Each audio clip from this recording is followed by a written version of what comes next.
संसद के वर्तमान सत्र के दौरान दोनों सदनों के रिकॉर्ड संख्या में लगभग 150 विपक्षी सांसदों का निलंबन होना सरकार व विपक्ष के लिए भी कोई गुड वर्क व अच्छा कीर्तिमान नहीं है। इसके लिए कसूरवार कोई भी हो, किंतु संसदीय इतिहास के लिए ये घटना अति दुखद, दुर्भाग्यपूर्ण व लोगों के विश्वास को आघात पहुंचाने वाला है। और इसी दौरान माननीय राज्यसभा सभापति का संसद परिसर में निलंबित सांसदों द्वारा मजाक उड़ाने का वीडियो वायरल होना भी अनुचित व अशोभनीय है। इस प्रकार से सरकार और विपक्ष के बीच जबरदस्त मतभेद, तनाव व टकराव वाली घटनाओं से देश के लोकतंत्र एवं संसदीय परंपराओं को शर्मसार होने से बचाना बहुत जरूरी है। साथ ही विपक्ष विहीन संसद में आम जन के हित से जुड़े, देश व आम जनहित से जुड़े अति महत्वपूर्ण विधेयकों का पारित होना भी ये अच्छी परंपरा नहीं है। और यहाँ विश्व के सबसे बड़े लोकतंत्र तथा परम पूज्य बाबा साहब डॉक्टर भीमराव अंबेडकर द्वारा निर्मित यहाँ पवित्र संविधान, संसद व अच्छी संसदीय परंपराओं को बचाने की जिम्मेवारी किसी भी एक की नहीं है, बल्कि सभी की है और जिसे सभी को मिलकर निभाना चाहिए। इतना ही नहीं, बल्कि अभी हाल ही में संसद की सुरक्षा में जो सेंध लगाई गई है, ये भी कोई ठीक नहीं है।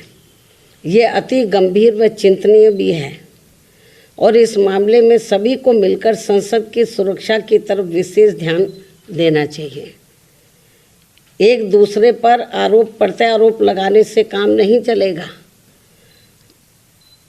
बल्कि इस मामले को सभी को गंभीरता से लेना चाहिए तथा इसके जो भी दोषी व षड्यंत्रकारी हैं तो उनके विरुद्ध सख्त कानूनी कार्रवाई भी होना अत्यंत जरूरी है तथा ऐसे में इसके खुफिया विभाग को भी अब काफ़ी सतर्क रहने की ज़रूरत है ताकि आगे कभी भी ऐसी घटना की पुनरावृत्ति ना हो सके।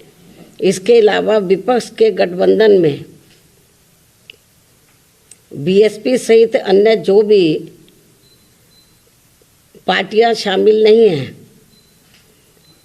बीएसपी सहित अन्य जो भी विपक्षी पार्टियां शामिल नहीं हैं, तो उनके बारे में किसी को भी बेफजूल कोई भी टीका टिप्पणी करना उचित नहीं है तथा इससे इनको बचना चाहिए। मेरी इनको यही सलाह भी है, क्योंकि भविष्य में देश व जनहित में कब किसको किसी की भी ज़रूरत पड़ जाए, ये कुछ भी कहा नहीं जा सकता है।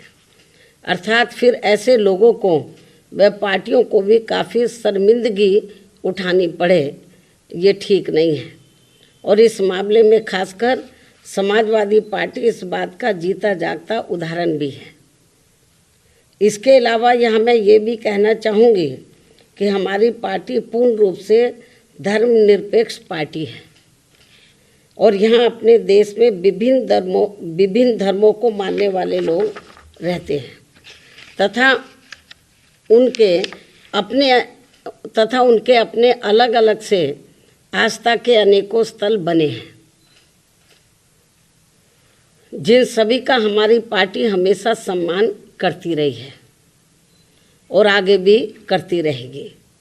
इसी क्रम में यूपी के अयोध्या में नवनिर्मित राम मंदिर का जो अगले महीने उद्घाटन होने के लिए जा रहा है, तो उसका हमारी पार्टी को कोई भी ऐतराज़ नहीं है।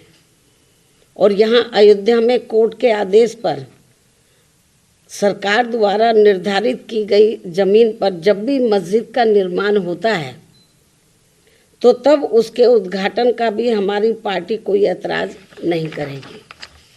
अर्थात हमारी पार्टी सभी धर्मों के स्थलों का पूरा सम्मान करती है लेकिन पिछले कुछ वर्षों से इसकी आड़ में जो राजनीति की जा रही है, जो घिनौनी राजनीति की जा रही है, ये अति दुखद व चिंतनीय भी है, जो नहीं होना चाहिए, क्योंकि इससे अपना देश कमजोरी होगा, मजबूत नहीं, तथा इससे लोगों में आपस में नफरत पैदा होती है, जो ये कतई भी उचित नहीं है। इस बात का भी सभी को पूरा ध्यान रखना चाहिए। इन्हीं कुछ खास बातों के साथ ही अब मैं अपनी बात यहीं समाप्त करती हूँ। धन्यवाद।